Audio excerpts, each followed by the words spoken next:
Driving down the road like a bullet from a gun, thought you were invincible, but you're not the only one racing through life, leaving safety behind. But you ain't the king of the road, you're just out of your mind, distracted on your phone, not a care in the world, blinded by the screen like your vision's been unfurled. You think you're so important, can't leave it all alone, but you're putting lives at stake, just hang up that damn phone. Highway havoc, I've had enough, it's time to wake up, get your act together, tough, aggressive drivers, weaving in and out, this ain't no video game, this is what it's about.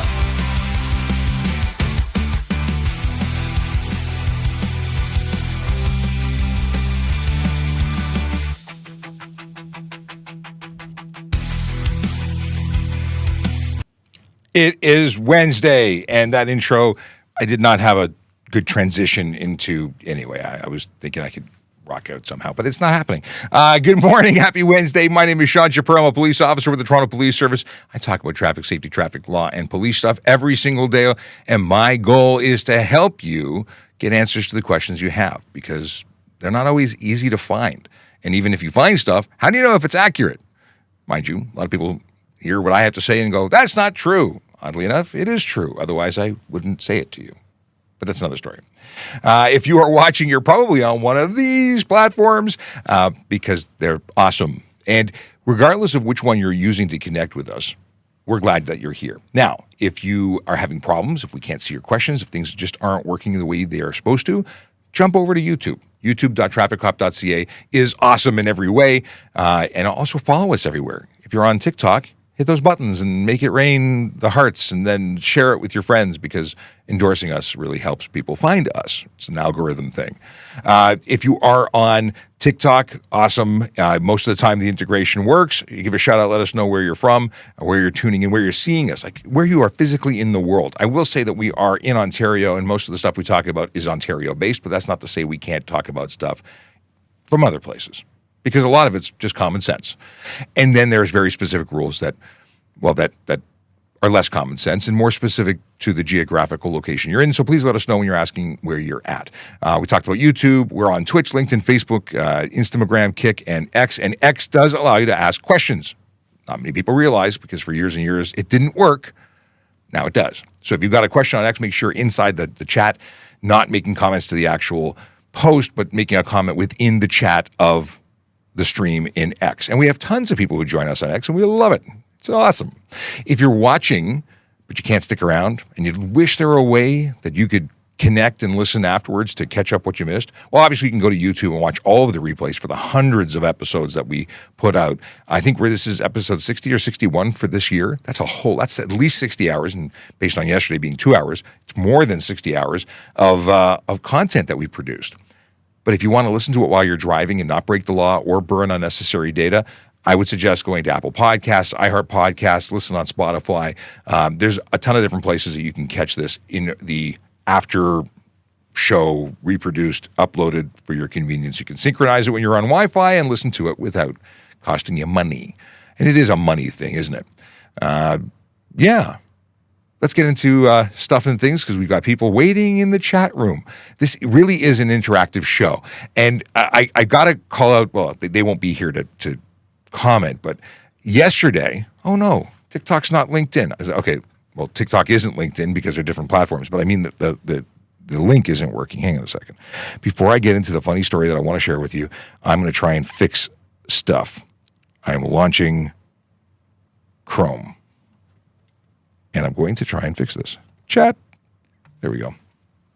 I cannot forecast when things will work or not work, and frankly, it's really annoying when it doesn't work, but I got you. We're going to figure it out. Relay on, relay off, relay on. I'm just literally clicking a box on a page that will hopefully kickstart things. Because I see Buster Billy and Polly B and Dan and is it A or Ah? There's one character for your name. I don't know. We'll see if things start populating. And I see Chase is back. So we are going to do, what is this? Sean Chen says Ontario alert ready to, 12:55. We're going to have an alert ready test. Very cool. Thanks to Sean Chen, who is, of course, a good friend of the show. My story, what was my story? At the end of the show yesterday, somebody said, nobody wants to see what you're talking about. They don't care about what you have to say. Copper. I'm adding copper because I think, it adds to the drama. But basically they were saying that people don't want to see this show, which I think is odd because this show is all about you. It's a show that answers your questions. If you don't ask questions, we got nothing to talk about except donuts. I don't really like donuts, but I will endure the occasional donut just for, come on, why isn't the integration working still? Chase, you're well, actually, no, let me scroll on to the bottom. Is it working? It is working. I see a message. Prab came through. Okay. And why? Okay, it's working. Good. Oh, it stinks when it doesn't work. I love the fact that we've come a long way technologically speaking. We used to do this all on a phone. I had a phone and I had multiple cameras and I would just be inside of TikTok. We don't actually use the TikTok app anymore. This is going through an RTMP portal, and it's made possible by a product called Restream, which is stellar. It allows us to broadcast on all these different platforms at the same time and then do great stuff like this, where I press a button and I see greetings and salutations from Aquila Draconis, which we could never do any other way. It's just really awesome. So greetings and salutations, my friend. I don't like circles. Oh, yeah, that's funny. Okay, this is a joke, and we'll keep that for later. Do I share it with you now? Okay, I'll share it now. Aquila says, I don't like circles. They seem so pointless to me. I love it. Okay, but he's sent a quote for later. We'll save that to the end. Tian says, good morning, everyone. Chase says, good morning, all.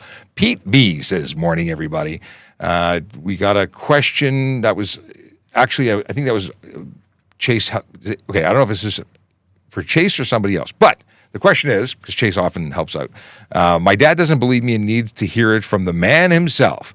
Are you allowed to use your phone in a drive-through? I will screen grab this. I can actually make this a deliverable, and here's where it goes. Hi, Dad. How you doing? Chase is right. You can use your cell phone in a drive-through. And you know why? It's not on the road. You're on private property, and that law doesn't apply there. So it's less safe than not using it in a drive-through, but you can use it in the drive-through. So point for Chase. That's fun. I like doing fun stuff. This whole thing is fun. Who'd have thunk I would ever be the guy sitting here talking to you on the internet? Wasn't me. I never thought that would happen, but I'm glad that I'm here. I'm glad I'm here to help. Okay. Ryan Pinn says, hello, Jonathan. Teaching in class today and students are on a break. Hope all is well. I'm doing well, my friend. Ryan Pinn is a driving instructor in Nova Scotia, a man of the world, a man who knows how to blow a trumpet because he's also, a military guy. Brandon says, good morning, Sean, and all the great people. Only here for a short time as it is New Mustang Day. Get out of town. What did you get? I mean, it's New Mustang Day because they're releasing it, or I'm assuming you bought a new Mustang, and thus you are getting your new Mustang. That's exciting news. I like it. I like it a lot. What'd you get? 6-cylinder, 8-cylinder? Do they make an 8-cylinder? I don't know. Turbo? Do they have a turbo? I had a Mustang. I had a 3.8-liter V6. Less cool than it could have been. And I remember being made fun of when I was cruising on Yonge Street once, and a young lady in an 8-cylinder pulled up and said, did you borrow your mom's car? Things have changed now. I think the 4-cylinders, they have like ridiculous horsepower, but who needs horsepower? We can't break the law. Can't go fast. Chase is coming in from Clinton, Ontario. I don't even know where Clinton, Ontario is, but I'm glad that you're representing. And of course, Sean Chen, who we mentioned earlier, says hi. We got here, we got Stephen Bell, who says, hi, good morning, Sean. Today is my birthday. Happy birthday, Stephen. I need a button to do the birthday song. I don't have that, so we'll just give you a Chewbacca birthday greeting. I don't know if you speak Chewbaccanese, but what language does Chewbacca speak? I don't actually know. I've never thought about it until just now. That was happy birthday. I have it on good authority, and then, of course, the Ewoks. Birthday greetings, too. Prob wants to know, He says, "Hi, officer. I'm moving to Ontario for my uni from Manitoba. Do I need to change my license and insurance?" Yes, you do. In Ontario, you become a resident when you're a student here, and you have 30 days to change your license, 60 days to change your vehicle permit. It's a thing. So you do have to do that. Other provinces, like if you went to university in Quebec, you don't have to change it. They have different rules. Here you do. You're a resident, you got to change it. Okay. Brandon says, when driving a muscle car on the streets, people always want to race some, get aggressive when I don't entertain it. Can I report them? So they want to race you, and they get aggressive when you don't race them back. I think that's just smile-worthy.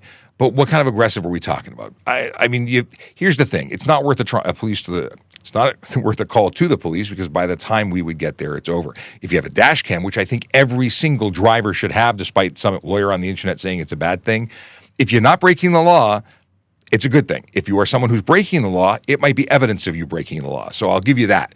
From the lawyer's perspective, her clients are apparently bad people who break the law. That's bad, because we'll seize that potentially, and the evidence might make you more involved or more at fault than you once thought. But in terms of defending and catching information, it's really, really good. And I wish all vehicles had what Teslas have, which is the 360 camera functionality. It's awesome, truly awesome. Yeah. I think Tyler wants to see the car. I don't have pictures. Send me pictures. If you send me on Instagram a picture, I'll put it up on screen. Too old morning from Paul. I don't know if I understand that. We have Axlam or Axlaam who says, can I drive a car if I have a G1? Well, if you have a G1, you should know exactly what the rules are surrounding your G1 that you studied for, right? The deal is that you can drive a car that is covered under the G-Class license whilst being supervised by a qualified G-Class driver who's sitting in the passenger seat. No one else can be in the front row, just you and the supervisor. There are, of course, restrictions. Midnight and 5 a.m. you cannot drive. You cease to be a learner during those times, not allowed. The person supervising you must be sober. They have to have less than 0.05 BAC, which means 0 to 0.049 BAC. Yeah, and you can't be alone, obviously, because you need the driver with 4 years experience. And it's 4 years experience from the time they got their G2. So if they have 2 years as a G2 and 2 years as a G, the combination there and is 4 years. But they should be looking for the 4 dots that are vertically oriented to the left of the little picture in the bottom right-hand corner of your driver's license. Not you, the G1, but for them. If they don't have that, they probably don't have the qualifications to supervise you, at which point you'd be eligible for a ticket for Drive G1 or G1 Drive unaccompanied. It's going to be $110, which doesn't sound so bad, except for the fact that you're going to get a 30-day license suspension on the first time, a 90-day on the second time, and on the third time, you're going to get kicked out of the graduated licensing program and, start all over again and lose all money and time. So if you have to wait 8 months because you took a course or 12 months because you didn't, well, that starts at 0 again. So that kind of sucks. Also, what else? There's an also. What's the also? Oh, yeah, you can't drive on the highway. Can't drive on highways that have speed limits over 80 and above. Chase, based on my response says, Chase 1, Dad 0.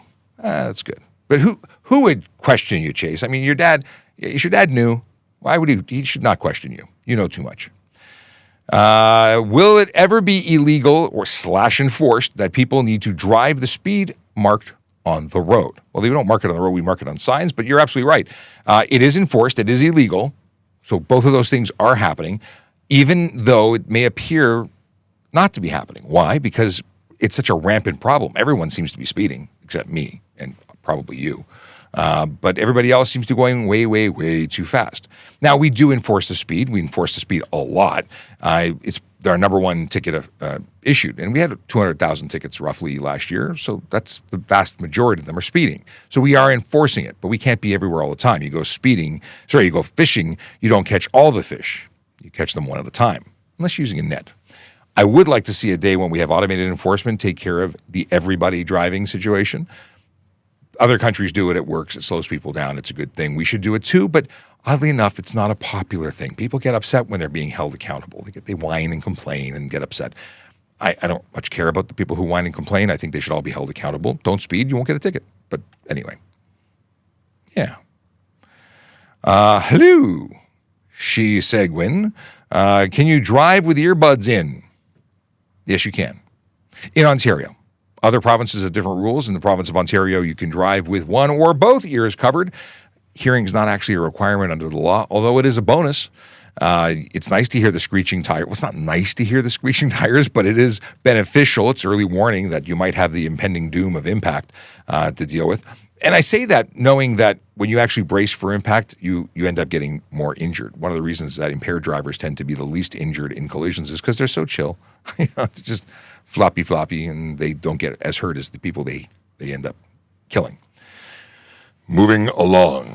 All right. Just a reminder, if you don't already follow us, please do, because that's how it works. If you follow us, you'll get updates and, talk to us more and hear from us on the regular. But if you don't follow us, you won't. And we have 3,300 roughly on YouTube that follow us, but we have 40,000 views, a month type thing. So we know that there's more people watching than follow us. So please follow us and follow us everywhere.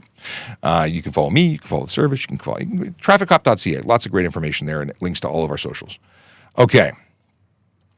Further information, or need to stay out of the passing lane if they're being passed. We talked about this a lot. I talk about it a lot anyway, but if someone is speeding, they shouldn't be on the road. They should lose their license. They should have all sorts of, bad things in terms of consequences rain down on them. But let's see here. We have folks who are not speeding, but they're going slower than the speeders. So should they be in the left lane? No, they shouldn't. They shouldn't, not because they're doing something wrong. They shouldn't because the people doing something wrong are making it unsafe for everybody when they pass them on the right. So do the right thing and stay to the right if you're not actively passing. And for the people speeding,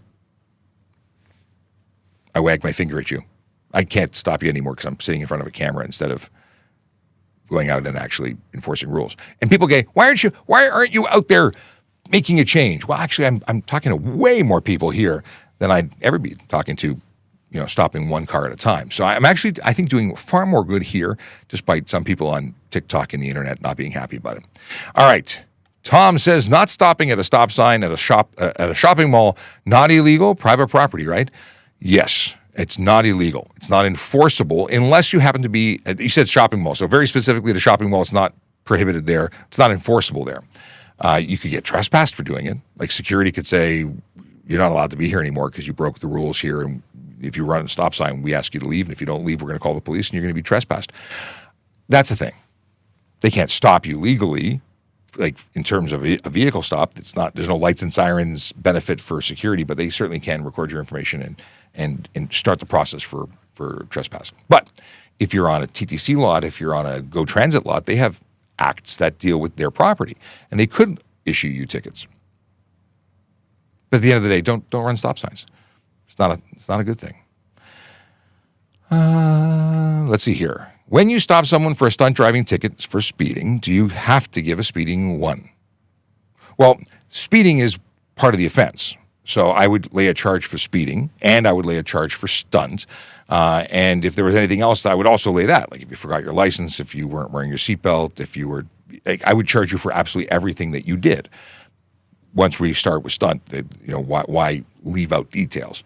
Do I have to lay the speeding? I guess I don't have to, but it would be appropriate to lay everything. Would I lose points if I don't? No. But I like to document and make a complete case. My buddy Killer Bee Tactical, what's going on, brother? He says, New Mustang Day. It is a good day. How are the bees? Killer Bee Tactical is a now retired police officer, was a federal police officer. He keeps bees. He talks about tactical stuff and self-defense. You should follow him if you don't already do. Just an all-around good guy. In Kentucky, I have to come visit you. We've been talking about it for a long time, or it was a long time ago that we talked about it, and I haven't made it over yet. But I think a trip to Kentucky is in my future. All right. We got a Kayla responding. Please, reminding everyone to please put the letter Q in front of your question so I know it's a question and not dialogue. You see, Kayla didn't put a letter Q in front because he's not talking to me. He's answering a question amongst y'all in the chat because he can do that. He's here a lot. He knows stuff and things. What do we got here? Can I walk around with a paintball gun in my bag in public? Well, if you're not brandishing, if you're not showing people something that resembles a firearm, transporting your paintball gun isn't against the law. Granted, assuming it's not a firearm, if it doesn't have a muzzle velocity over 500 feet per second, which at that point it becomes a firearm. It's different rules for transportation. But a paintball gun is not prohibited. If you pull it out and start using it, you're going to get arrested. You know, that's not okay. But it's a different story. I don't think we've talked about paintball guns ever before on this channel. Yeah, and the fact is, if you scare people, there's charges just for scaring people. Like if they think it's a firearm, even though it's not, bad things happen. All right. Is it Prabjot? I don't know if I got your pronunciation. I probably didn't. We talked about this. Okay, you moved over from TikTok onto YouTube, so we already covered your question and answer. Kai wants to know about violence with tow truck stuff. I don't know. I'm not involved with those investigations. I'm about to go to work at 2:30. Jason says they're going to work at 2:30. Hopefully that's not 230 kilometers an hour. Hopefully you're talking about going to work at 2:30 in the afternoon. And at which point I don't understand the context of your statement.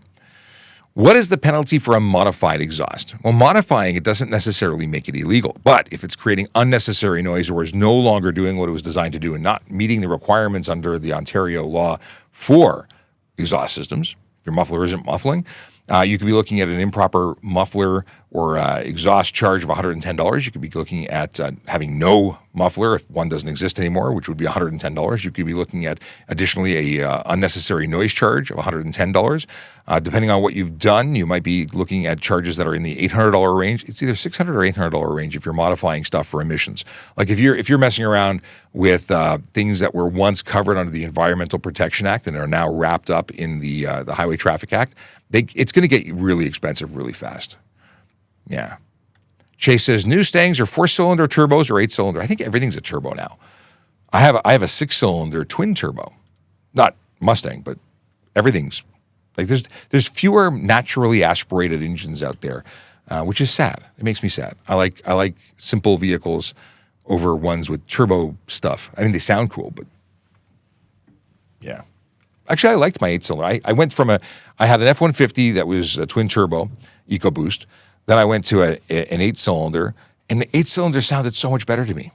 I like the little whine when it winds up, but we're not talking about crazy stuff. We're just a little bit. Chase wishes Stephen a happy birthday. Okay, then we got, what is this? Oh, somebody's talking about politics. I don't talk about politics. Lots of birthday messages. Oh, I don't know how I didn't think of this. Akela, of course, knows what Wookiees speak. Swiruk, very good. Is there a dictionary for this? Can we actually find out what happy birthday is in Swiruk? And then would you be so kind as to record yourself saying it and let us know? Let's see here. 519 Aiden says, not this guy again. And if you're talking about moi, then I invite you to scroll on, because if you don't want to be here, you don't have to be here. But I am here, and I will continue to be here because I'm here for everybody but you. And I mean that with love. I'm here to answer questions. But if you've got all the answers, which is what most people think they have, scroll on.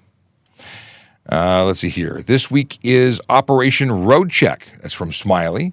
I don't know what Operation Road Check is, so enlighten us, please. Question from Chase. If you intentionally block or remove your plate to avoid 407 charges, isn't that a criminal fraud on top of the HTA charge? I don't think, I mean, I could see how potentially it would qualify, but I don't think it's gone that route. There's a specific charge for obscuring your plate for the purposes of avoiding tolls. I don't think I don't know if anyone's ever gone by way of criminal intent, and maybe because of the cost threshold. Like it's not fraud over, it's fraud under. Is it defrauding? No, because fraud in particular has to be that.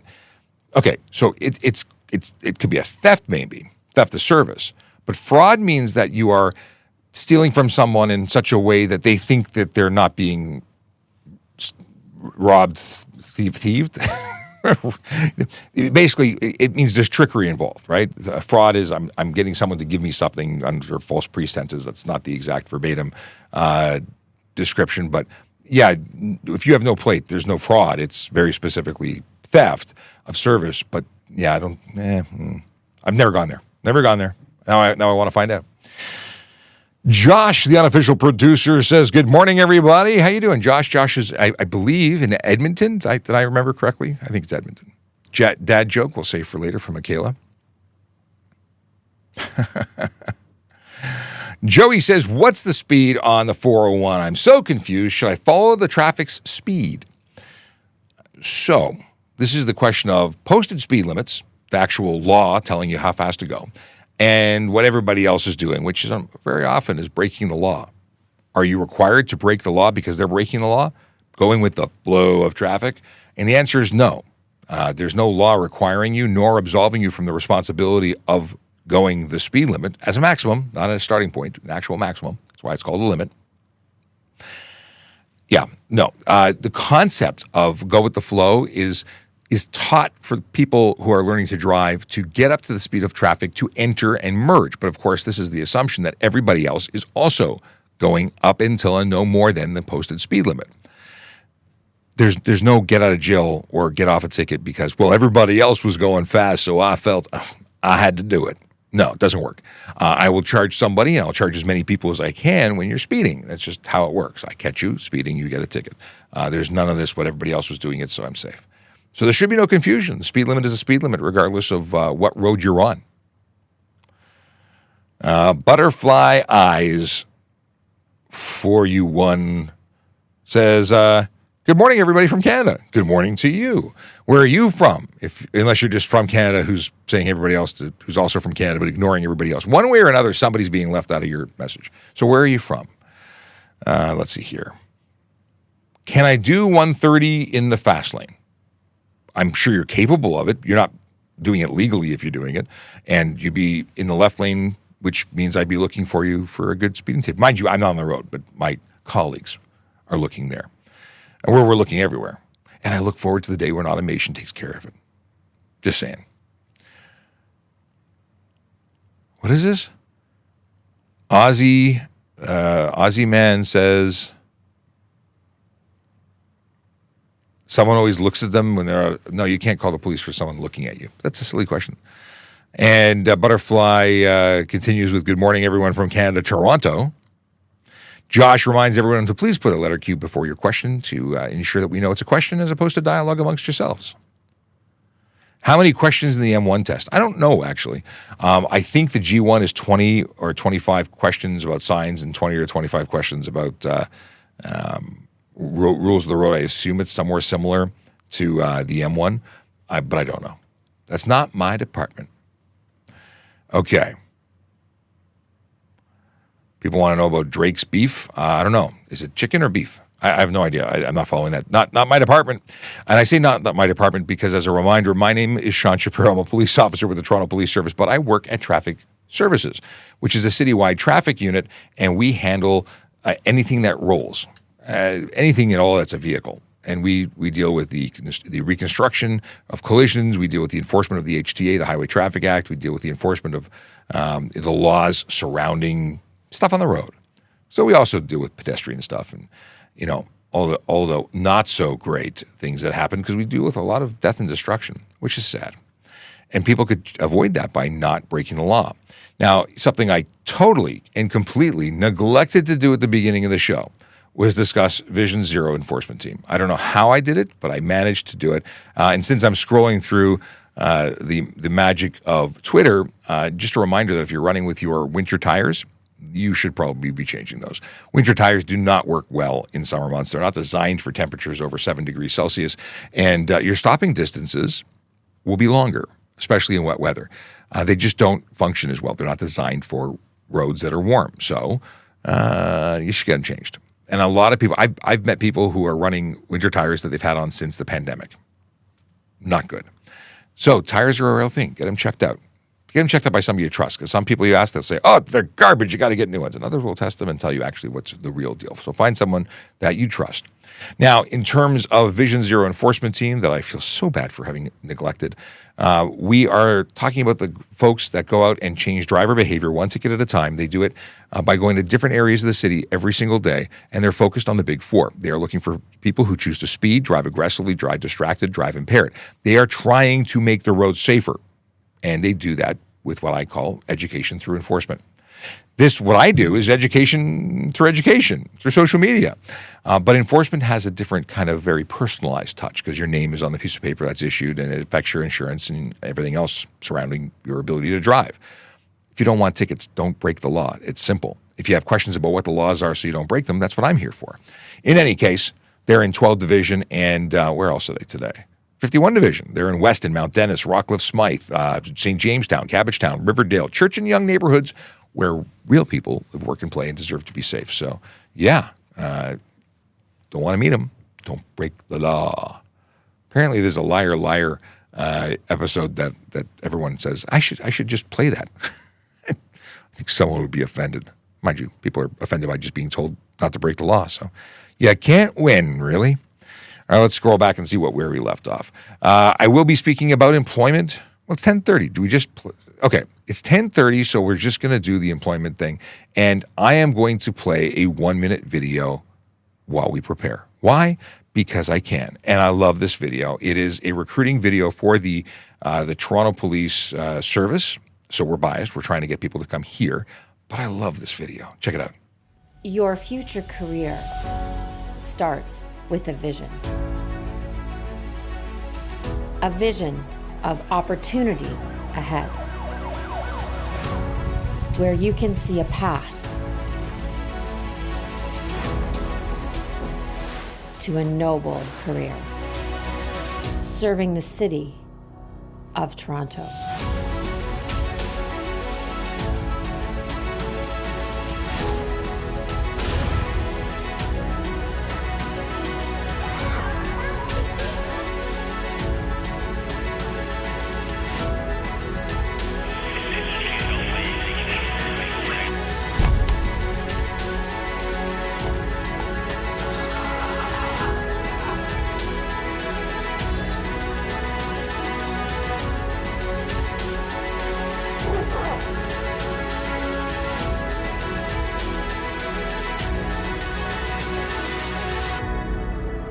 Where do you see yourself? Toronto Police Service. Apply today. I mean, doesn't that make you want to go out and join? I would join again. I love that video. We're talking to people all the time about becoming a police officer and becoming a member of the service, not just as a police officer, parking enforcement, special constable, civilian roles. Like, there's so many ways to support your city, your community.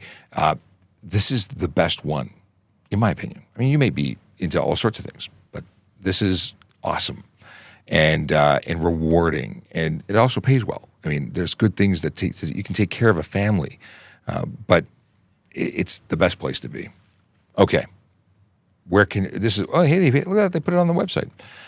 This is the website right here. It is www.tps.ca/careers. If you go here, you can find out more about becoming a police constable, special constable, parking enforcement officer, communications operator, the magical men and women who answer the telephone when you're in need, and then transfer that call to a dispatcher who then sends police to help you. It's a really important job that doesn't get the recognition it deserves.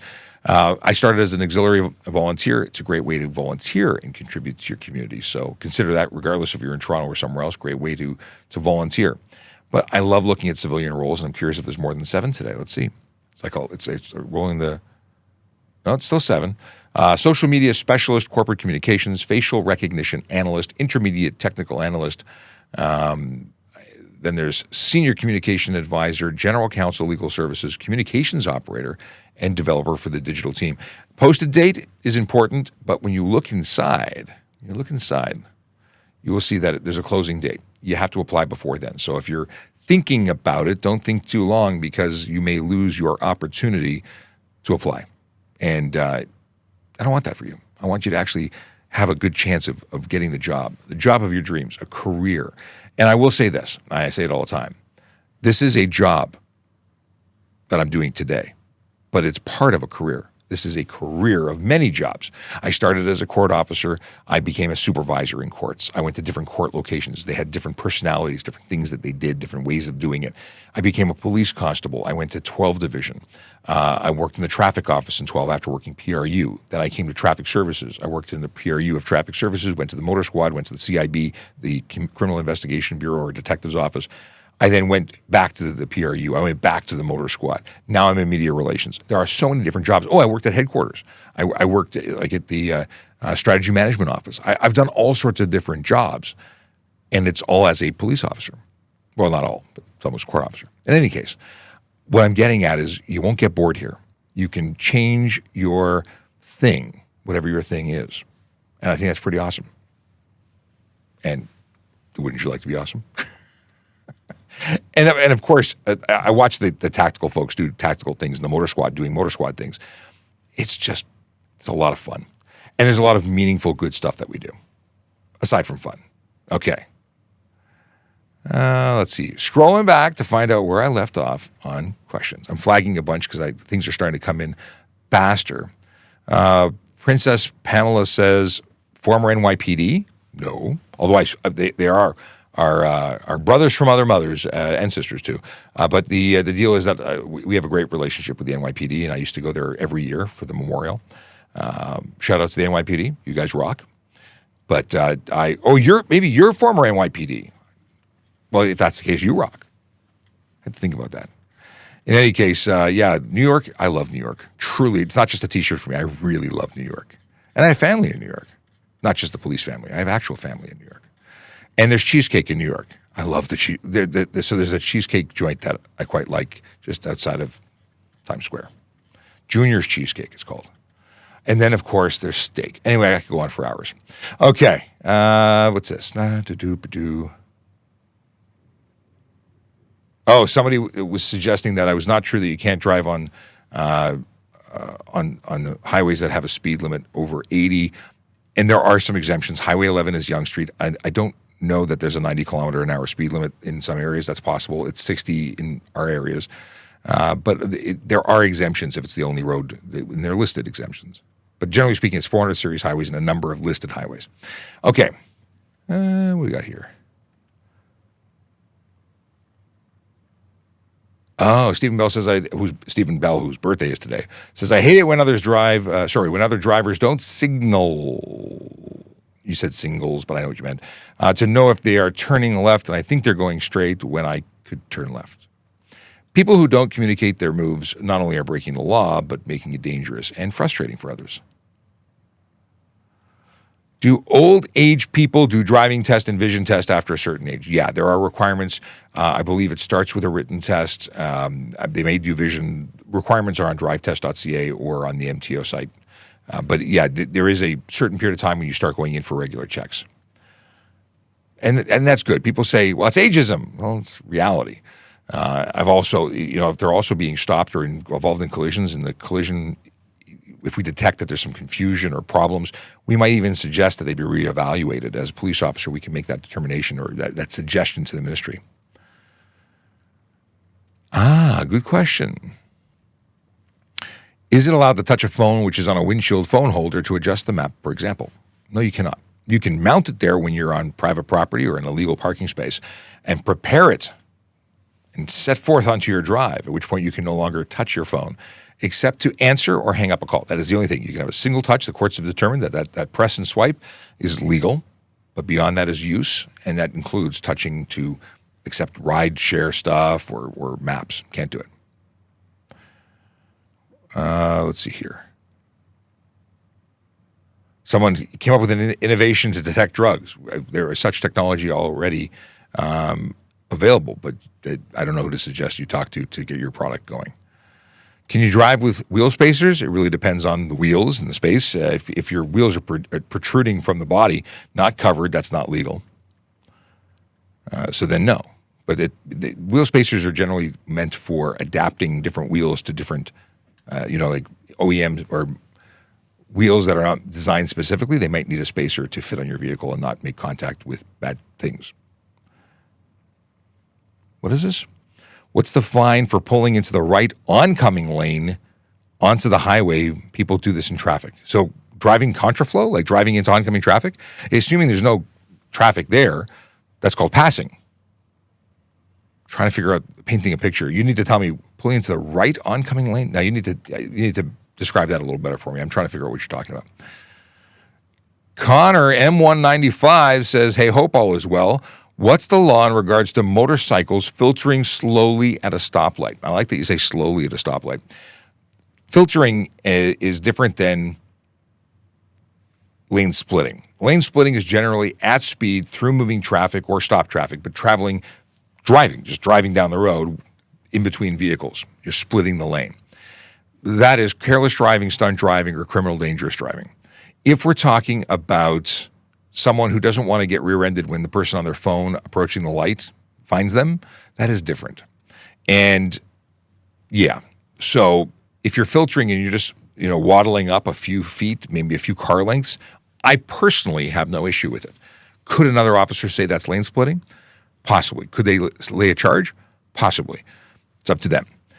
There is no specific lane splitting charge, and you might be able to articulate that you weren't doing it and that you were actively trying to avoid becoming someone's, bumper friend.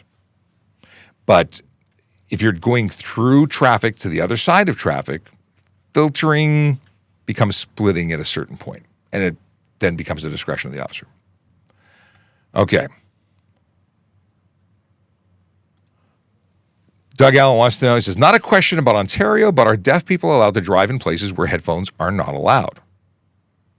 You make a very good point, because driving does not require a hearing test, but they still have rules that govern what you can do about covering your ears. And it's in the States does the same thing. The majority of those places allow one headphone, but not two. In fact, when I bought my headset for my motorcycle helmet in the States, I was in Lake George, New York at the time for Americade, they had one headphone reversed to comply with law. I think it's New York law. I don't believe that there's a requirement for hearing anywhere for driving, but I could be wrong. So sadly, I don't have a good answer for you other than it's a good discussion point. I'm glad you brought it up, and now I'm curious to know. So we'll have to do some research. Does Toronto and Ontario use body cams, and if not, why? Storm Gaming official wants to know this, and we do have body cams. Any officer who's on the road is wearing a body cam.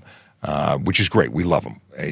That helps us present information that is used to defend us in the senseless allegations that we so often see. Nobody wants to be held accountable, so they say, oh, the cop did something wrong. And then, of course, the body cam shows that we didn't. Obviously, if we did something wrong, then it works in their favor. But if you're doing the right thing, there's nothing to hide. Okay, we talked about that. Why do you guys let car thieves ship cars to Dubai? I don't think let is the right word. How have people continued to be able to do it? Because they're criminals and they're breaking all the rules, and we're the police and we have lots of rules to follow. If we didn't have to follow rules, we would not have as many issues catching said bad people. But as long as we're confined to the law, which is what we are, we play within the rules, yeah, they're going to have an advantage. That's why they're criminals. They don't play by the rules. I think I've beaten that up enough. Can you drive your parents' car without your name being added to the insurance? So legally, you can drive a car that is licensed and insured, and if you are a licensed and insured or a licensed driver, you can operate that vehicle. There's no ticket that we would give you for not being on the insurance because that's not our business. You're talking about a discussion between a private company who provides insurance and the person who paid for the insurance product. Now, is it possible that that the insurance company will say, we're not covering them because we said they'd have to be on a policy if they live with you, because that may be in the contract that you signed or that your parents signed. So it depends. Now, if you don't live with someone and they're not violating any rules, like but some companies may say no one under the age of 25 can drive your car. And if that child is under the 25, then you're not covered. They're going to deny your claim. Not illegal from our perspective, but it's going to get you in hot water with them. What did they say? Someone was chirping about the way I said tactical. I don't know what I said. Did I say something other than tactical? In any case, sometimes I say tactical. But I like that. I love it when people judge. I say a lot of things. I'm speaking here since 45 minutes now. If I flub some words, it's going to happen. If it bothers you, too bad. We got here. Mel says, Crown Office employee, love all these Q&As. So many traffic issues clogging up the system. Slowed down. Mel, thank you so much. I'm so glad that you are A, here, B, enjoying what you see, and contributing. Thanks for the feedback. Love it. Okay. Somebody wants to know about me and my thoughts on religious permission to not wear a helmet. How about this one? I don't like excluding people based on religion. So if someone who is being true to their faith is excluded from participating in things because of their faith, I think that's unfair, and that should answer your question. Is it safe? That's a different question. It's not safe. But do I understand why it's done? I totally do. We talked about that. Catalina says, nothing is okay in here. Not sure what you're talking about, but I'm sure you do. Greg Marshall says, we need a pet peeves day. I'll start. Left lane squatters. Well, Greg, I hope that means somebody who's doing well under the speed limit because, nobody should be speeding. But anyway, yes, pet peeve day. I talk about pet peeves all the time. Okay. What's my opinion on some useless stop signs? Basically, there's a stop sign on an empty intersection. It's an intersection that someone determined through their awesome university degree or knowledge base that they needed one. Maybe they put it there now because it was cheaper to put it on when they were designing it than to add it later. And is it really a big problem to stop for a useless stop sign? Just deal with it. I don't know what to tell you. Can I carry a pocket knife in my pocket? Oddly enough, yes, you can. And I do. I open envelopes. I cut apples. I use a knife all the time. It's a tool. And if you're using it as a tool, you are awesome.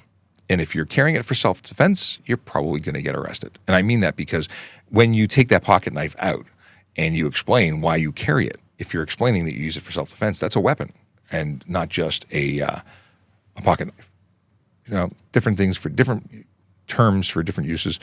Where they say, USA is the best. Catalina Arangu. I'm glad that you are patriotic, but Canada is awesome too. And we're neighbors. Can't we just get along? I have family in the States. I've lived in the States. You guys got problems too. Hate to break it to you. See, look at that. Oh, Canada's rules don't make sense. Well, actually, American rules are equally messed up. Did you know that murder is a state law in the United States? Like every state has different rules about murder. In Canada, we simplified things. We made that a federal law. It makes a lot of sense. Our driving rules differ state to state and province to province. Well, similarly, how state to state they change too. So if you think it's simple, you're simply uninformed. But that's okay. That's why I'm here. I'm here to help. Johnny wants to know what kind of car I have. I have a truck. I don't have cars. Cars are too small. Let's see here. Can I drive by myself on a highway? Sorry, can I drive by myself on a highway by myself as a 16-year-old, but from the States? Memory lane. It depends. Do you have a license? Does your license have restrictions? Are you talking about driving in the States as an American, or do you mean as a visitor here? It all depends. But 16, if you were visiting here with a full license, then you'd be able to have all the rights and privileges of your license while driving here, as long as you're insured in a safe vehicle and so on. Yeah. Someone says, are you wearing pants? Yes. There are pants. Or I have pockets on my underwear and you can't see my legs. So, it is, I'm wearing pants. It would be very awkward if I was not. This is a great question, but I need coffee. I must caffeinate and hydrate simultaneously in order to respond to this question, but I think it's great. Stand by. I forget how hot the Yeti keeps my coffee, and that's piping hot since 4 in the morning, 4:45. So what's the law on self-driving Teslas? It is a feature that is in the level 2 range. It's not level 3. It's not full autonomous. It requires the supervision of the driver. So you're there and you're responsible for everything that happens in that beta software. I do not understand, and I love Elon, but I do not understand the concept of unleashing a beta software to control a motor vehicle on our roads. I don't think it's right, because there are only a handful of vehicles that are permitted on the road as self-driving, and most of those are through a pilot project. There's apparently a level 3 vehicle, but a level 3 vehicle is actually being managed and is being insured at that time by the manufacturer. They're the ones in control of the vehicle. A true level 3. Level 2, you are. So that's a different thing.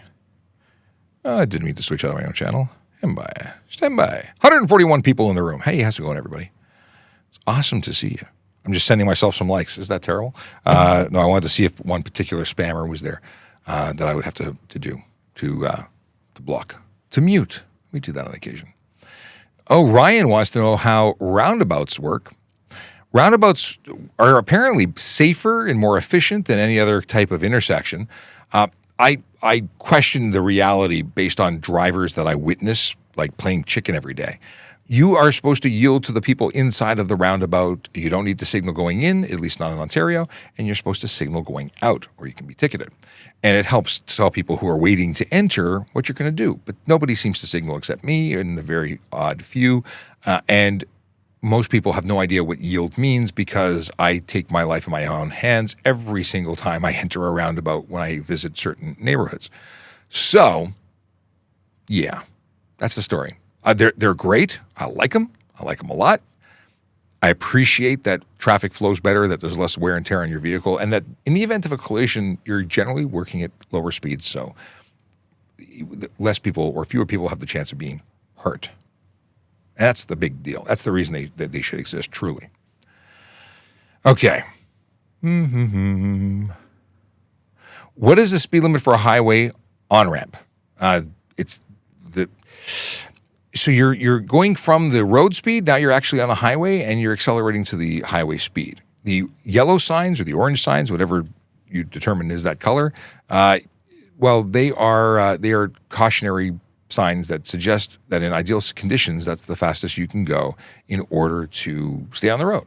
And oddly enough, we do these wonderful tests called drag tests to determine, if the speed, we check the speed based on skid testing, like the marks on the road, things like that, and determine how fast someone must have been going to lose traction and fly off the road. So they're really good suggestions, but we don't enforce speed limits on on-ramps because, those amber ones aren't, or the yellow or orange or whatever color they are not enforceable. The road speed is the road speed when you're on it. All right. Lauren wants to know about non-tinted license plate covers. Are they okay? I have a vanity plate and want to keep it safe. Technically, no. Now, I can tell you that I've never given a ticket to someone with a clear license plate cover if I've been able to identify and see clearly the license plate. If it was bubbled or designed to make it more difficult to see, or if it was just faded and dirty, then you would get a ticket. So is it okay? Technically, no. Even a license plate frame from your favorite dealer that sold you the car isn't permitted. Are you going to get into a lot of trouble? It's possible, but unlikely. If you're tinted or dirty or obscuring the plate in some way, then absolutely you'd be getting in trouble. $110 fine in Ontario for it. Let's see here. Oh. Rethink says, when pulling over to stop for whatever reason, do you signal right or put hazards? You signal a directional movement, and once you've stopped moving and you're staying put, those are what hazards are for. Hazards do not give sufficient amount of information and should not be used while the vehicle is moving. And if your vehicle can't go fast because it's in limp mode, is really an indicator that you should pull over and call a tow truck, not try and drive while your vehicle's not working properly. People do a lot of weird stuff. They put on hazard lights on when it rains. Guess what? I can see the rain too. I know it's raining. If you cannot see, if you think that you're that much of a hazard, get off the road. That is the message. Can I drive in Gatineau with my G2? I live in Ottawa. Yes. G2 is a probationary license. It allows you all the rights and privileges of driving, but you do have conditions. You must follow them. Farhan says, can I make a U-turn at a red light if it's safe? No cars coming. No, because you're proceeding before green. You are breaking the instruction of the red light. You cannot make a U-turn at a red light unless you're before the intersection. If you're before you can't enter an intersection on a red light. It's proceed before green if you came to a stop. It's running a red light if you did not. Ozzy's got a weird question that I'm going to ignore because it's not serious. Lauren says, thank you. You're most welcome. Okay, what do we got here? Is there a fine for pulling into the highway entrance lane to jump ahead of traffic? I think that's what you were talking about. You were saying passing on the right. Now I understand. Thank you for rephrasing it. See, it's a partnership here. So the deal is that if you are crossing the bullnoses of ramps, you're driving off the roadway, and there is a ticket for that. If you're doing something careless, dangerous, or unsafe, whatever, there are tickets for that. Simply going into the lane, crossing at the areas where you're entitled to cross, and then going back in is ignorant. It's unsafe, but it may not be illegal. I say unsafe because it just makes everybody upset. You're getting 6 car lengths ahead. There is no benefit to it. You're making new chances, more opportunities for collision. But in terms of charges, it would have to be something careless based on more than just doing it. It has to be that what you did caused an issue. Potentially speeding or unsafe lane change or drive off roadway, but not just for doing that. If you're doing it within the confines of what's permitted under law, then it's just being a jerk. I said it. Okay. Yeah. Let's hear. Hardy says, if my license plate is dirty enough to partially cover a letter, am I eligible for a ticket? Yeah. If you have dirt on your license plate, you are eligible for it's a charge called dirty plate.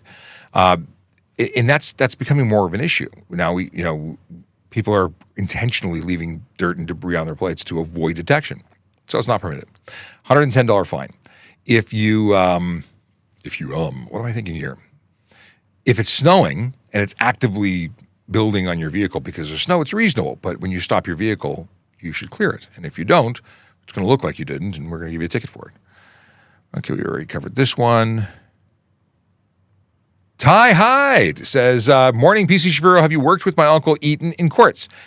I get to call your Uncle Eaton an awesome, fantastic, magical man from Happy Land. I love him. He's a good friend of mine. I used to work directly for him when I was a supervisor at Old City Hall, and when I first got promoted to court services supervisor. So I went from 2201 Finch Avenue West. I transferred to Old City Hall courts as a supervisor, and he taught me a whole bunch of stuff. I love and respect him. He's a great guy. He was at my wedding. That's like we're talking, and we've been talking, and you can tell him this, that we've been talking for about 3 years, maybe longer, about going for lunch. It hasn't worked out. Actually, it's more than that, because I used to visit him all the time when I was in the motor squad and on the road at Old City Hall. I had a lot of court there. And for everyone who's listening to you talking about my friend Eaton, sorry, I'm having a moment with Ty. So I used to visit all the time, and I just haven't had that ability since I'm not on the road anymore. So give him a call. And if you go to TrafficCop.ca and send me a message, I can actually send you a link to this so you can send it to him. Maybe I'll send him a link to this directly. I'm going to harass him on the phone after. But shout out to an awesome guy. Thanks for saying hello, because I appreciate it. I like reminiscing about magical people in my life. Okay, let's see here. Some put. Do you mean some or Sean? No, don't put your hazard. A lot of people put this hazards on for low visibility. You have lights on your car. We don't need them to flash for us to know that there are lights on. Your vehicle's lights are already there. If your vehicle's lights are flashing, it should signify that your vehicle is not in motion. People who have hazards on as they're driving are like lighthouses that move. It's silly. Don't do it. What's the fine for a tow truck driver chasing a call? Like for driving carelessly, dangerously, or stunt driving to get somewhere? It's careless driving, stunt driving, or there could be additional charges. But that's the basics. Why the permit Ontario is cheaper than I think a permit in Quebec includes insurance. They're provincial insurance, so I would assume that's what it is. I don't know for certain. I don't live in Quebec, but I believe that's the way it is. Are colored fog lights illegal as long as it isn't red or blue? Are they illegal or legal? The only color light you can project forward is white or yellow. So anything other than white or yellow is illegal. And red is very specifically an additional charge. Red light forward is an additional charge. How long do deer point stay with you? I think you mean points. Points on your license stay for 2 years from the date of offense. So if you paid a ticket, you'd have 2 points or 3 points or however many points added at that point of conviction registration, and they'd stay for 2 years. If you went to court and you didn't get to court for 2 years and you were convicted, you'd have no points because they would have already expired. They'd no longer go on your license. Your conviction, however, stays for 3 years. And that's what the insurance company cares about. They don't care about points. Points are for the Ministry of Transportation to track your driving and decide if you need any other kind of issues. Now, if you were to get points, like if you're a learner's permit person, G1, G2, M1, M2, points 4 or more get you a suspension. So not necessarily a good thing. Nothing you want to collect. And they're all avoidable. Just don't break the law. What is this? My state allows certain tag numbers to be on different size. Is this permitted where you are? Tag numbers? I'm not picking up what you're putting down, my friend. I don't know what you're talking about. Tag numbers? Do you mean license plate numbers? What are we talking about? What is this? When making a left turn, do you go straight into the lane closest to the left or to the center turn merge? When you're turning, you turn into the appropriate lane, not a center merge lane.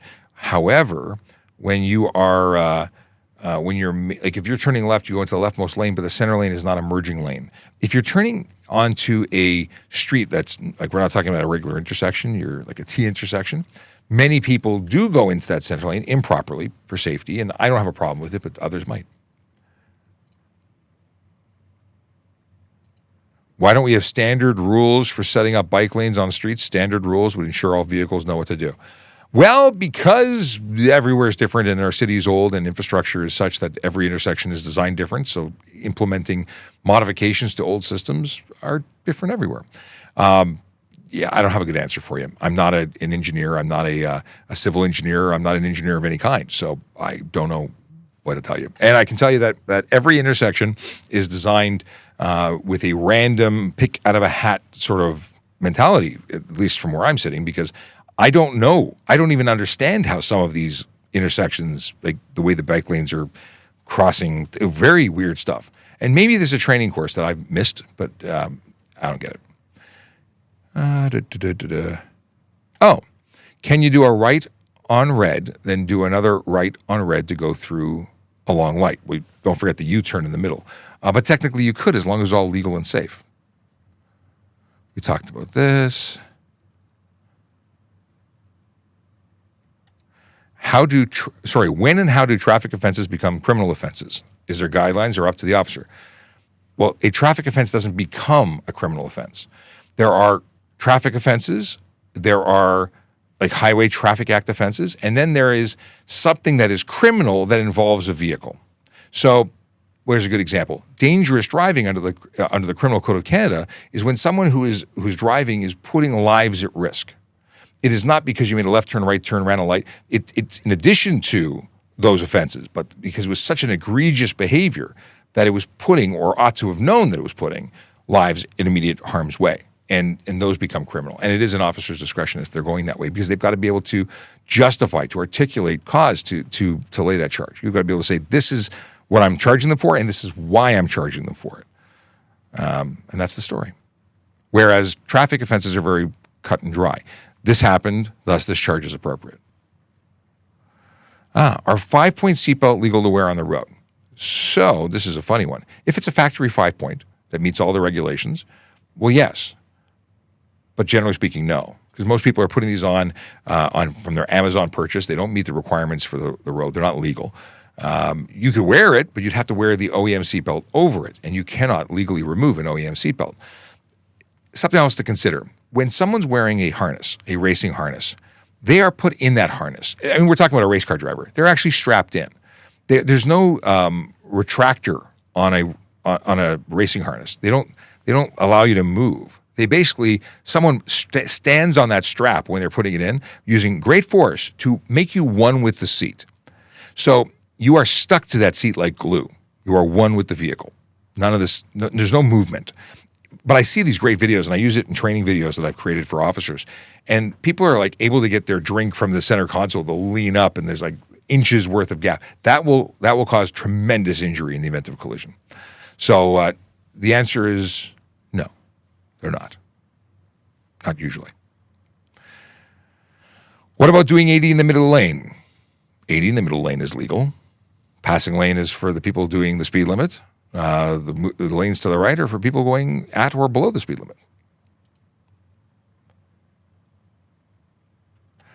What are the rules when passengers are in self-driving taxis that commit traffic violations? First of all, Cam, I have to acknowledge that this is not happening in Ontario. We do not have any self-driving taxis in Ontario. There's nobody operating with full autonomous mode vehicles here except for Gatwick, which is going through a pilot project with Loblaws, and a university using a small vehicle that I'm aware of. There might be new ones that have come onto the scene recently, but there are no taxis offering this service. It is a pilot project for scientific and research functionality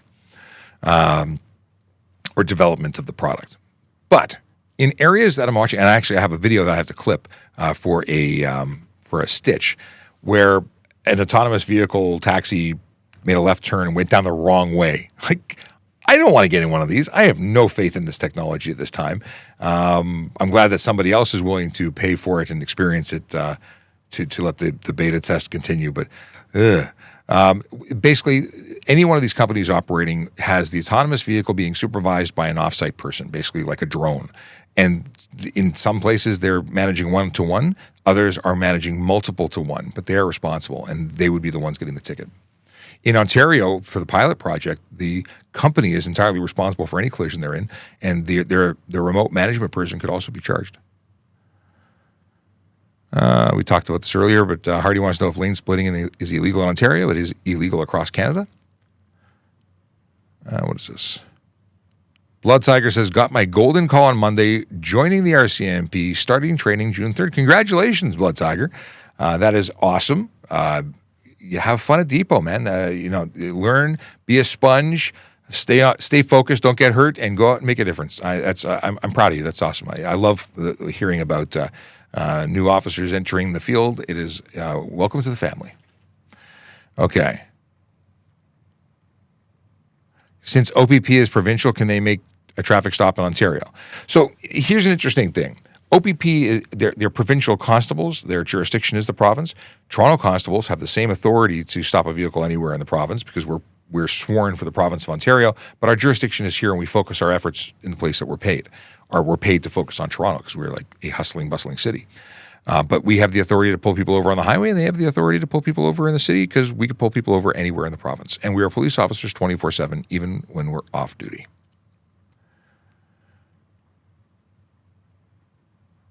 I don't know what Jalen wants to know. James says, thank you for the answer. You're very welcome. What's the penalty for left lane camping? It's failing to pull to the right when not passing. Is that the word? There's two charges that the OPP use. $110 is essentially the fine. What would happen if a G1 driver was stopped on a highway with and without a licensed driver? With and without? With a licensed driver, they get charged for G1 in violation of conditions, I believe it is. If they're stopped without a licensed driver, where they're charged with being in violation. No, actually, you said highway, and I'm going to assume that you mean a regular road, because a highway is a regular road. It is not an expressway. It's all roads. Controlled access highway is what you normally call an expressway or parkway. Well, I don't know why we call it a parkway. Anyway, the deal is that they're in violation of a condition, and they're driving if they're without a driver supervising them with appropriate license qualifications, they are driving unaccompanied. They're going to get a $110 ticket, possibly both of those, depending on what they're seeing. And they're going to get a 30-day suspension on conviction, a 90-day on the second conviction. On the third conviction, they're going to get kicked out of the program. The person who let them drive in violation of a condition will also be charged, or can also be charged. So that means if mom gives little Bobby a car, I say little Bobby, a 16-year-old Bobby to drive the car in violation of their condition, I would charge mom or dad, who owns that vehicle, for allowing it to happen. Now, if they said, well, we didn't give little Bobby the permission, little Bobby took it without consent. Then that's criminal charges for little Bobby for taking vehicle without consent, which I think is fantastic. Hold little Bobby accountable. Let's see here. We talked about that. Do e-bikes have to keep up with traffic, or do drivers have to slow down to their speed? E-bikes are bicycles if they qualify. So if you cannot, your e-bike reverts to its original status of motorcycle if it's capable of going more than 32 kilometers an hour, which is a whole different topic. But bicycles, e-bike or otherwise, need to stay to the right of the lane, and cars passing must give them 1 meter of clearance.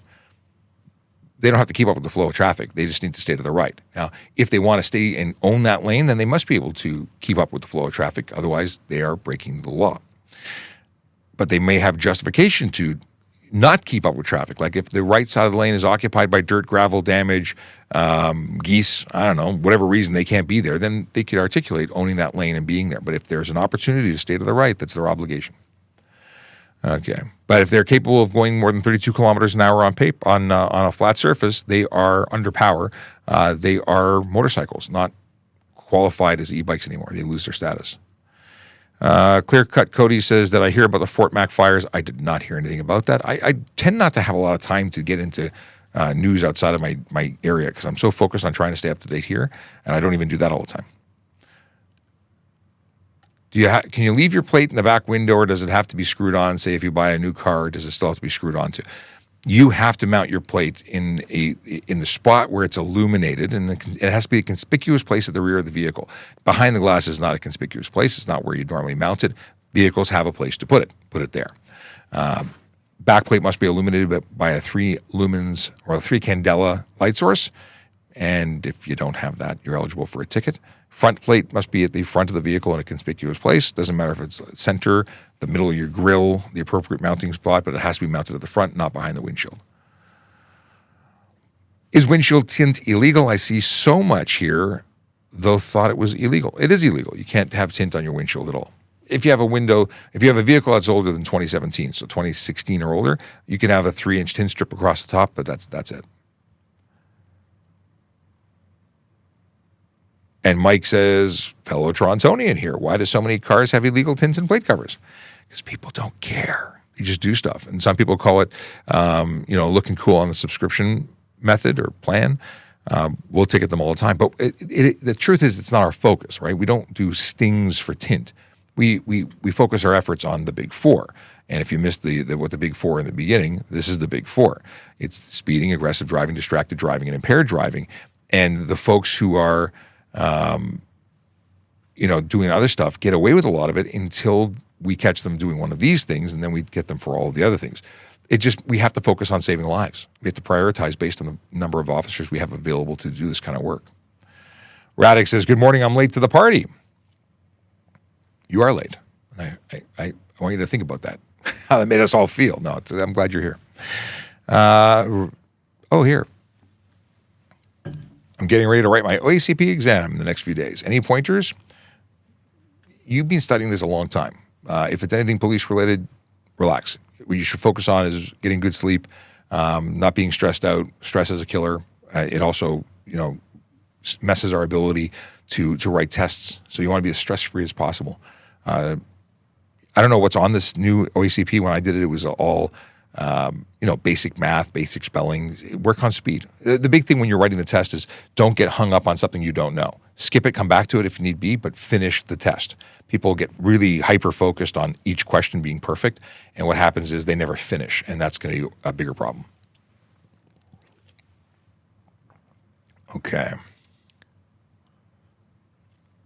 Can I drive my bicycle on the right shoulder if I'm making a right turn? What shoulder are we talking about? I don't know many roads that have shoulders in Toronto, so usually we call that a curb and then the sidewalk starts. So tell me where you are. If you're on a highway, you can't be on a highway. Like you can't be on a controlled access highway. What's this?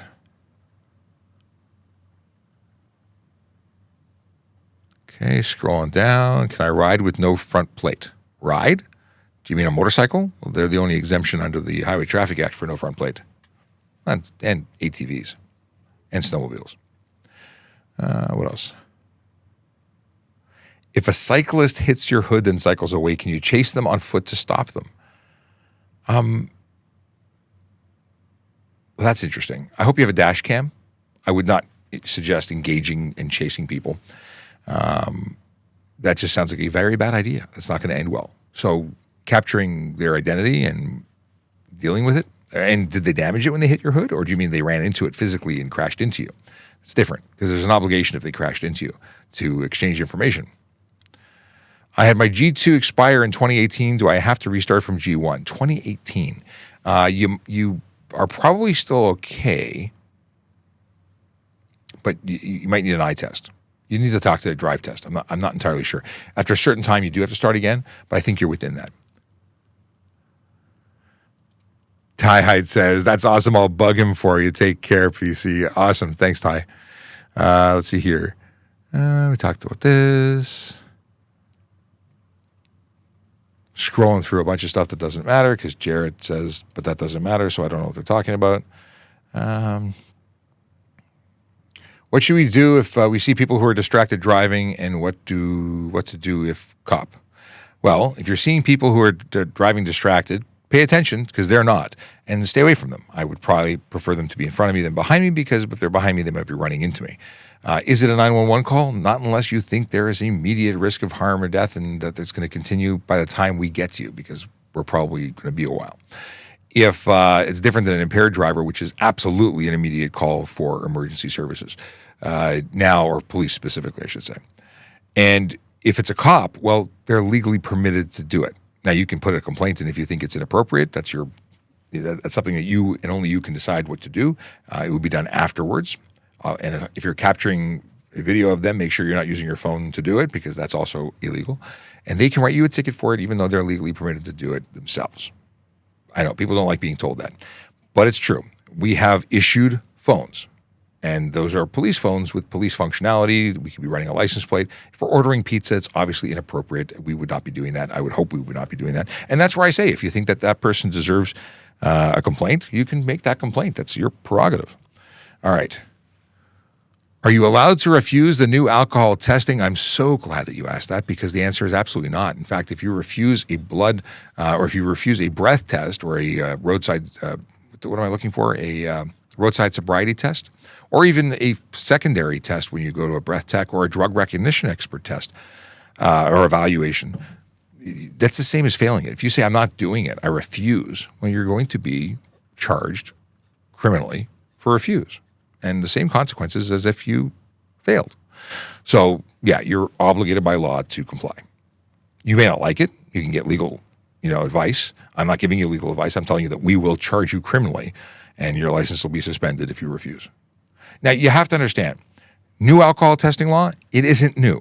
2018 is when it came into play. And that means that mandatory alcohol screening, which involves the ability for police to make a demand without having the suspicion of alcohol being in your blood. So we can say, we're going to stop everyone that we stop for speeding and give them a test. That is entirely lawful. And we don't have suspicion, but we're going to test everybody because it's unbiased. We're not testing you because you're you. We're testing you because we tested everybody else, and we're going to test everybody else we stop after you. That's the story. Hope that helps. If you have more questions, feel free. Stevie Blade says, 101.1 the hits. Yeah. Yeah, we're going to have to do some radio stuff. Actually, I messaged. I wonder if they messaged back. Normally, I'd be on the radio tomorrow with. Okay, cool. Yeah, nice. Oh, Jerry's out of town. So normally we're on the Jerry Agar show every other Wednesday, and next week I'm on vacation. By the way, next week I'm on vacation. Breaking the news. Breaking news. So I won't be here, and that means we no show. Hopefully I'll have some podcast stuff to fill the air, but I'll be back the following week. So we still have this week, where we do this Monday to Friday, usually, doing this thing we call Ask a Traffic Cop from 10 till whenever. Yesterday we did it till noon. Today we're doing it for another 12 minutes. 11:30 we're gonna call it. Okay. Someone almost got into a collision and it popped out and I can't see. I see people with no front plate. What is it? No front plate in Ontario. Is this legal? No, it's absolutely illegal. Ontario vehicles must have two plates, other than motorcycles. What is this? Since OPP, we talked about this. Maybe I scrolled back too far. It was too far. Yeah, I went way too far. Scrolling down to find new questions.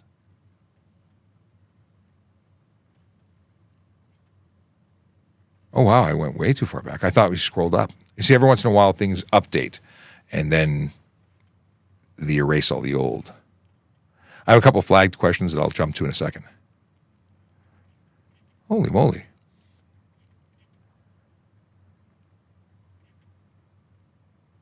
Okay, there's a cyclist question. There's my G2. Okay, we're back to where we were supposed to be. Stop car thefts. That unit's working on it. This is not the right unit for that discussion. But I understand that it is terrible. My neighbor had their vehicle stolen out of the driveway, and every day I start my vehicle, I am impressed that it is still there. Have you always worked for Toronto Police Service? No. I have done all sorts of things in my previous pre-policing life, but as a police member, I started as an auxiliary with the Toronto Police, then a court officer, and then continued into policing. And I'm in 24 years now of working for the Toronto Police Service. Best place in the world. You should join. How to ride a horse in the city. You don't ride a horse in the city. There's bylaws preventing you from doing it, although we have police officers who can. Different cities have different rules. If you go to Elmer, Ontario, which is outside of London, where the police college is, there are people on horseback all the time. Bird Dad. Interesting. They taught people to put their their hazards on. Interesting. Is it illegal to vinyl wrap license plates as long as you keep the registration stickers and numbers? It is absolutely illegal to modify a plate. It is actually an arrestable offense.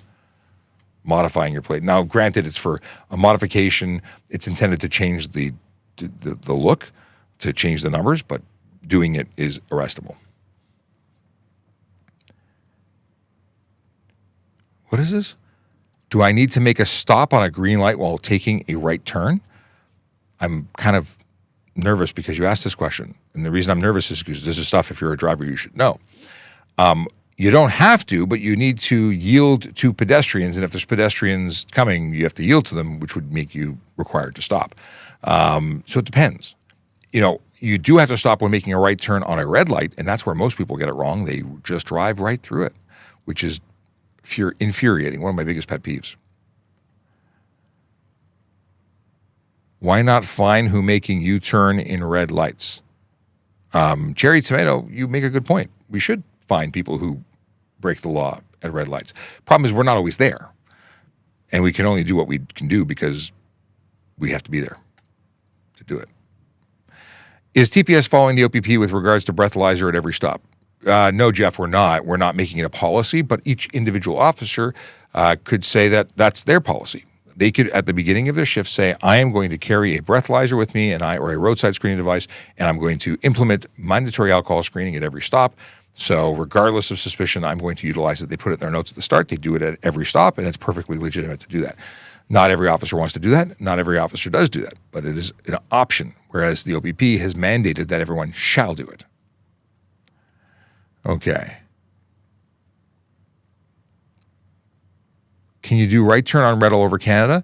U.S. All over U.S. and Canada? No. Like, for instance, in Montreal, actually, there's a rule in Montreal, the island, that you can't make a right turn on red. I can't speak to other provinces and states. I don't know all of them, but it is being discussed in many places to make it illegal because it's considered unsafe for pedestrians. And I can't deny that there's not having right turns on reds would be safer. Can G1 drivers have a car and insurance? G1 drivers can own a car because you don't have to have a license to have a car, to own it, and to insure it. That's up to the insurance company as to whether or not you'll get coverage. Many G1 drivers can't get insurance. But is it impossible? No, it's not impossible. You can't drive it without a supervising driver, but that doesn't mean you can't own it. If I drive my e-bike recklessly, would you impound it?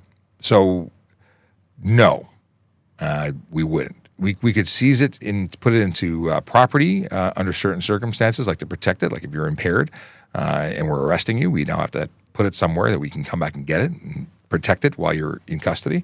But we don't impound e-bikes because they don't have VINs and license plates and so on. Now, if your e-bike is a motorcycle, because it's something that was doing 70 kilometers an hour, it's arguable that that is a motor vehicle and should be at the pound, but there's problems with that. So it's not an easy answer to give because it's not cut and dry. Do I know Kowalski? Let's see here. Where'd I go? Everything's scrolled back. Gotta go find it. Boop-a-doop-a-doo. Come on. 6 minutes to go. If you got dad jokes, enter them now so I can get to them.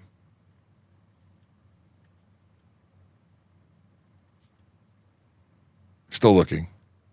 A lot of things to read here. If you saw what I saw, can I show you what I see? Maybe I can show you.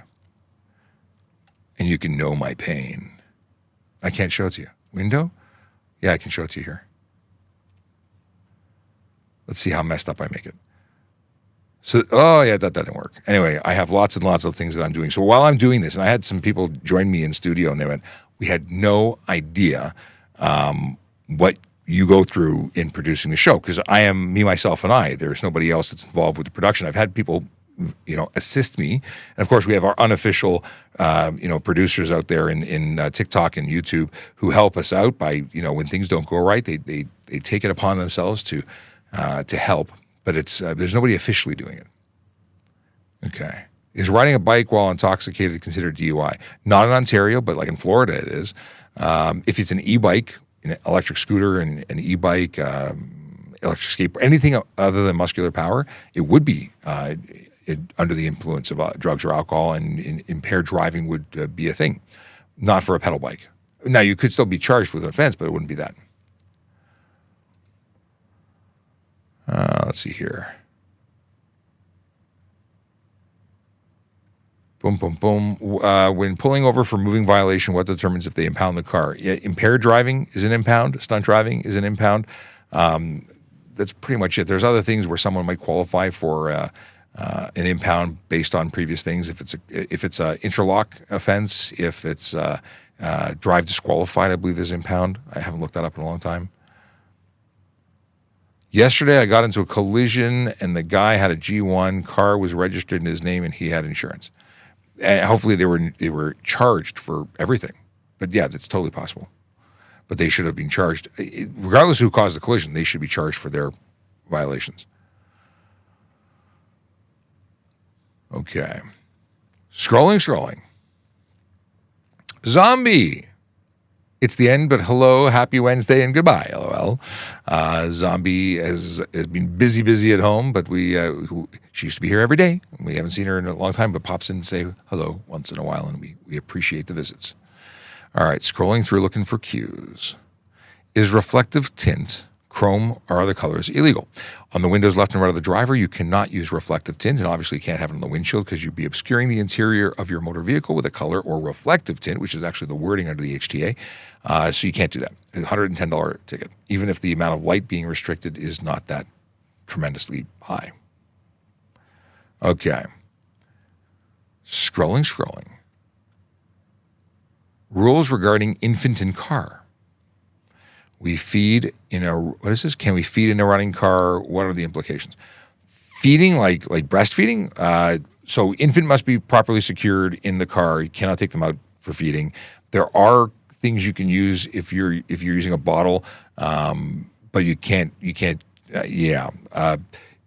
It would be unsafe for you to twist and try and make that happen if you were breastfeeding. If you're talking about feeding, as long as they're properly secured, you're okay.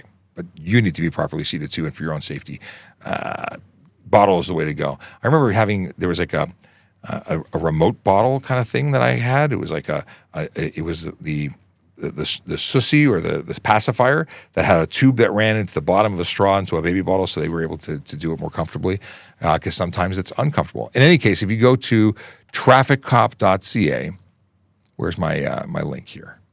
ASKaTrafficCop.ca. If you go there, you can go to useful links, and there's all sorts of information. But you got to be very careful. A lot of people get injured trying to make things work, and then collisions occur. Bad stuff. But don't take them out of the car seat. They become projectiles in collisions when they're not, secured appropriately.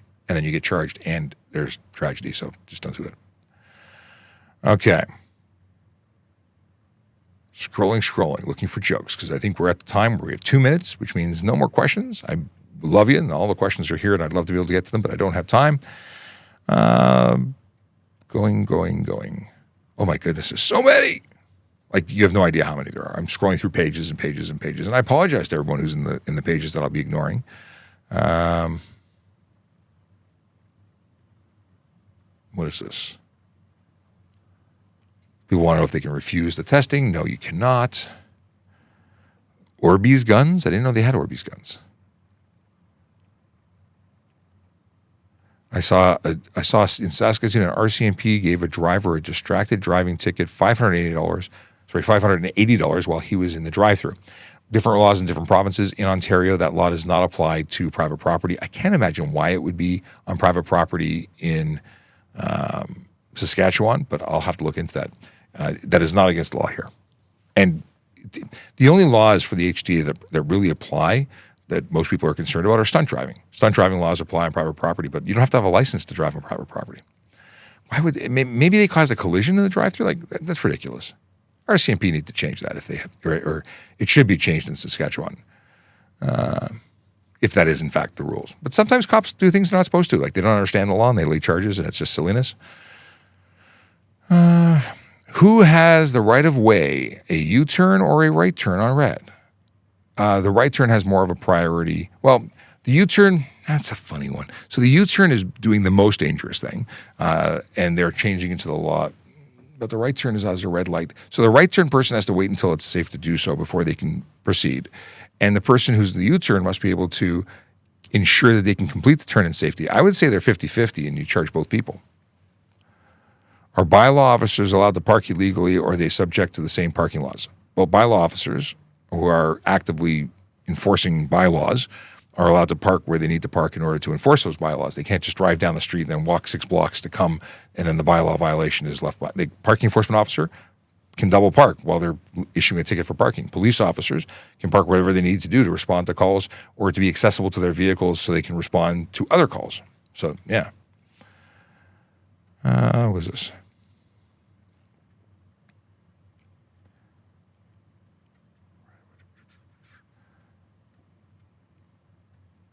Okay.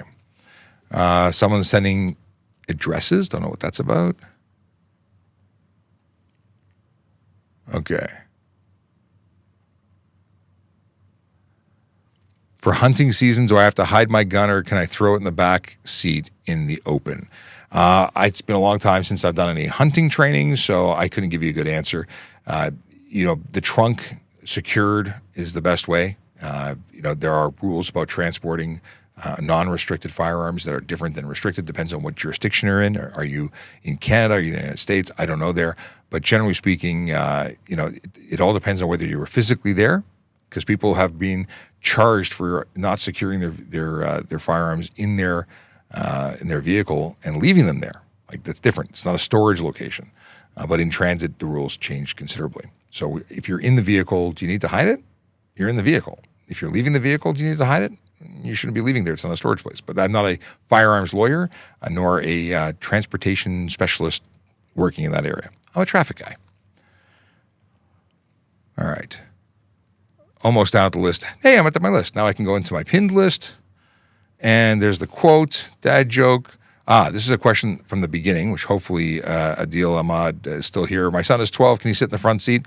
Technically, yes. Back seat is best till 14, but can you legally have a child sit in the front seat? Sure. Should you keep the back, if that's not an option, like you can't put them in the back seat or there's no other room, put that seat to the rearmost position, because airbags do damage to young people and smaller people. So is it ideal? No. Is it legal? Yes. There's a lot of questions about this today. Distracted driving. So in Ontario, no, it's not illegal to use your phone on private property. But if you cause a collision, you're still at fault for the collision. Okay. Talked about this. Of course, I ignored I didn't mean to ignore Evandro. I flagged it for later. Good morning, everybody. Follow the rules, follow the law, drive safe, be a good example for this new generation. Great message from Evandro. Evandro is a auxiliary officer with Peel Regional Police, and who knows, maybe he'll come back to Toronto one day. But he's our Brazilian fan, as he always introduces himself. Okay, quote from Michaela Draconis. Friends are angels who lift us to our feet when our wings have trouble remembering how to fly. By Anonymous. You'd think that it wouldn't be so anonymous. That's a pretty Powerful statement. Dad joke. Okay, here we go. Dad joke. What did the bumper sticker on the trailer say? Any guesses? I go where I'm towed. I like that. All right. That's it, folks. Abadi, abadi, abadi. You know how that goes. I am gone for today. Back tomorrow, 10 a.m. Eastern Time. We'll do it all again. We'll answer some more of your traffic and police questions. It has been a slice. Remember that we are we're doing this most weekdays, but I'm not here next week. If you want to catch up on old episodes, or if you want to make sure that you can drive and listen to what we've got to say without getting a ticket or burning data, know that you can download this as a podcast and listen safely and legally in your motor vehicle through the app of your choice, right? Subways too, whatever works for you. It's Ask a Traffic Cop podcast. You can get to it by going to TrafficCop.ca or AATC.TrafficCop.ca. It'll take you right there. Anyway, have a wonderful day. Drive safe, drive sober, park legally, and smile because it looks good on you. Here's the original traffic song. We did the rock one yesterday, and I love it, but this is still the original and magical in every way, shape, and form. See ya. Yellow light, red light, green light, go. Driving safely helps the traffic flow. Watch for pedestrians, look out for bikes, and don't drive like a jerk that no one likes. Yellow light, red light, green light, go. Driving safely is the way to go. Put down your cell phone, nobody needs you to text and drive on the DVP. Yellow light, red light, green light, go. Stop at stop signs, look both ways, then go. Seatbelt, save your life indeed. And watch your driving, don't speed. Yellow light, red light, green light, go. Driving safely is the way to go. Don't drink and drive or smoke some weed, because you might go to jail and not get freed. Yellow light, red light, green light, go. Driving safely helps the traffic flow. Okay, I had to come back because Hope had a great joke, and it's how to, well, you read it. It's been there for like a minute. Where does a cow take out their date to? The movies. That's fantastic. But I also need to talk about this one. Can I legally have my toddler ride in the front seat of a vehicle with no front airbag? Every place is different, but in Ontario, again, backseat best, and a toddler is going to require an appropriate child safety restraint for the size and weight of the child. To get information on that, go to TrafficCop.ca, scroll to the bottom, and you will find links, important links, and they have information about all the requirements as your child goes through the different stages, right up until when they don't legally require it. But, you know, car seats, use them for the entire length. Don't be in a rush to get rid of them. But yes, you could be in the front seat with a toddler who is appropriately strapped in a approved and appropriate child safety restraint. It's not the best thing, but if you've got no other options, that's what you use. And if you want to skip right to the website that I would suggest you check up and read on, you can go to cpsac.org for all the info. Have a wonderful day. See ya.